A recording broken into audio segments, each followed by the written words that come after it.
Bienvenue à cette revue hebdomadaire des marchés boursiers Cachemire du samedi 15 novembre 2025. Cette revue hebdomadaire présentée notamment par nos partenaires.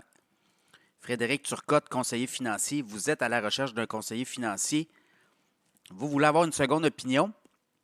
Communiquez avec Frédéric Turcotte et il va vous rendre l'appareil. Il va analyser votre portefeuille et il va vous donner une seconde opinion. Et si vous l'aimez, vous le prenez comme conseiller financier. FrédéricTurcotte.com, également ProStar SEO. Vendez des produits, des services. Maintenant, avec les moteurs de recherche d'intelligence artificielle comme ChatGPT, Anthropic, il faut être présent là. ProStarSEO.com va faire en sorte que vous soyez présent. Donc, vous allez sortir dans les références de ces nouveaux joueurs là, dans le référencement web, mais également sur les moteurs de recherche d'intelligence artificielle. ProStarSEO.com. Également, InfoBref, une infolette en dedans de 5 minutes, vous allez être informé. Abonnez-vous. Dans le lien du podcast, il y a un lien, cliquez dessus. Vous allez arriver directement sur le lien pour vous abonner à InfoBref, une infolette gratuite chaque jour de la semaine et le samedi. Voilà. Bon, pour le résumé de la semaine à la bourse, c'est pas compliqué, là. Ça a encore bougé un peu. Mais somme toute, c'est pas la fin du monde. Je regarde, la semaine dernière, c'était beaucoup plus... c'était vraiment là, on le voyait, il y avait une baisse claire. Cette semaine, le TSX à Toronto a monté de 0,8 %, donc c'est pas la panique. Et on demeure en avance, 21,8 % de hausse sur l'année. Donc, est-ce qu'on aura un rallye du Père Noël, le Santa Claus Rally? Un rallye de fin d'année. Il y a toujours un rallye de fin d'année habituellement à la bourse. Et là, est-ce qu'on va voir? On arrive là à 6 semaines de la fin de l'année financière 2025. Et certains analystes croient qu'on serait dû pour finir l'année de façon importante. Ça va être à suivre. Donc, le TSX a quand même gagné cette semaine quasiment 1%. Ce n'est pas le cas du côté des bourses américaines, notamment le Nasdaq. Là. Mais du côté de TSX, ça a bien été. Le Dow Jones a bien fait aussi 0,1%. Bon, quand même. Mais c'est toujours ça, c'est positif pour la semaine. Le S&P 500 a été négatif, moins 0,8%. Donc, près d'une baisse d'à peu près 1%, pas tout à fait. Sur la semaine, ça a brassé du côté américain. Et le Nasdaq continue. On a perdu 2%. La semaine dernière, on avait perdu 4%. Donc, en 2 semaines, on a perdu 6% sur le Nasdaq. Est-ce que c'est terminé? Il commence à avoir un mouvement là, de... Est-ce qu'on va être capable de renverser la vapeur? Là? On dit que l'intelligence artificielle... Mais on va l'avoir la réponse cette semaine parce que mercredi, NVIDIA va faire connaître ses résultats financiers et on va voir si ça diminue ou pas. On va voir le carnet de commandes. On va être capable de voir, là, dégager un consensus. Donc ça va être à suivre. Évidemment, du côté des marchés boursiers. Tom Lee, l'analyste, lui, continue à penser que le S&P 500 va terminer au-dessus des 5000 points. Lui, il dit, là, le pire est derrière nous pour l'année. Il s'attend à un rallye qui pourrait commencer dès cette semaine, peut-être même la semaine prochaine. Et lui s'attend, là, le S&P 500 est à 6734. S'attend à un rallye. On parle de entre 7000 et 7300 points. Ce qui donnerait quand même encore du gaz dans le réservoir pour le S&P 500. Ça va être à surveiller. Côté pétrole, on l'a vu, le baril de pétrole est à 59,81 et là, on est à 69. 60 $ 9 sous. Donc, ça a fait du surplace. Ça a monté quasiment jusqu'à 61,21 cette semaine. Et là, ça a dégringolé quand vous regardez un peu là, pour la semaine. Donc, très, très flat le pétrole. L'or, même chose. On était à quoi? 4126 en début de semaine. On est monté à 4234 et là, on est à 4080. Donc, on est en latéral.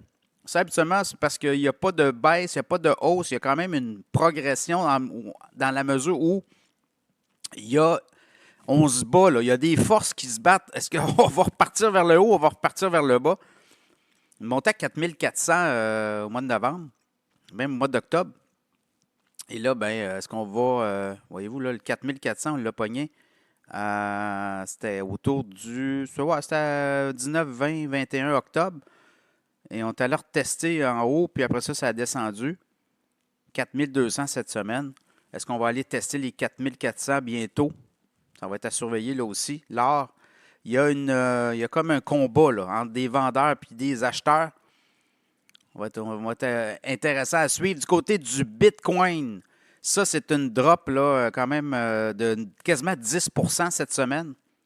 Au début de la semaine, on était à 105 000. Là, tu as 95 875.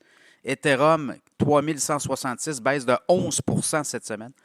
Est-ce qu'on va être capable de renverser la tendance pour une espèce de rallye de fin d'année? Là aussi, ça va être intéressant. Et là, quand on regarde un peu les gagnants de la semaine, Celestica, qui n'était pas là depuis un certain temps, est revenu 6% de hausse cette semaine, le titre de Celestica. Keyera dans le pétrole, 3,6%. Canadian Natural Resources, 3%. Imperial Oil, 3%. ARC Resources, 2,6%. Pembina, 2,5%. Loblas, 2,4%. Donc, voyez-vous, du pétrole cette semaine qui est revenu en force. Et du côté américain, Sidara Therapeutics, 105% de hausse cette semaine. Bloom Energy, 8%. DoorDash, 6%. Vertiv Holding, 4,5%. SanDisk, 4,4%. Micron, 4,2%. GE Vernova, 3,6%. Et Oracle, 2,4%. Nvidia, quand même, a fait 1,7%, 1,8% cette semaine. Donc, quand même, pour supposément la fin du monde dans le secteur de l'intelligence artificielle, on le voit, là, il y a des titres qui tirent leur épingle du jeu. Et mercredi, on va avoir quand même une bonne idée où on s'en va. On va avoir les résultats financiers d'NVIDIA après la fermeture des marchés. Est-ce que la Fed va baisser ses taux? Là aussi, il commence à avoir des sons de cloche différents. On a quand même eu, lors de la dernière annonce de la baisse, le grand patron Jérôme Powell de la Fed avait dit « On n'est pas sûr pour le mois de décembre ».